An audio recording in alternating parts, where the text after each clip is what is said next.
Magandang hapon po sa inyong lahat.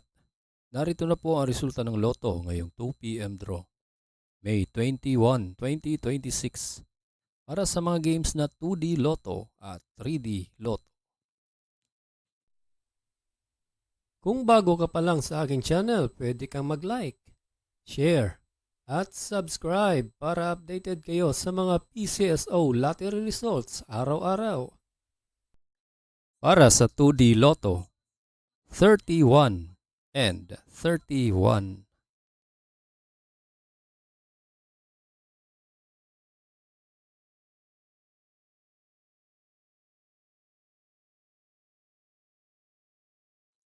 Para sa 3D Lotto, 5, 5, and 7 in exact order.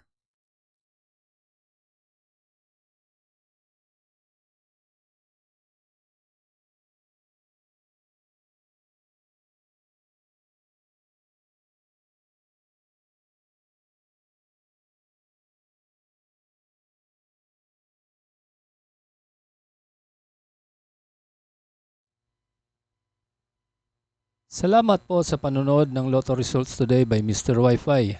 Good luck at maglaro ng responsable. Huwag kalimutang mag-like, share at subscribe. Hanggang sa muli, paalam po sa inyong lahat.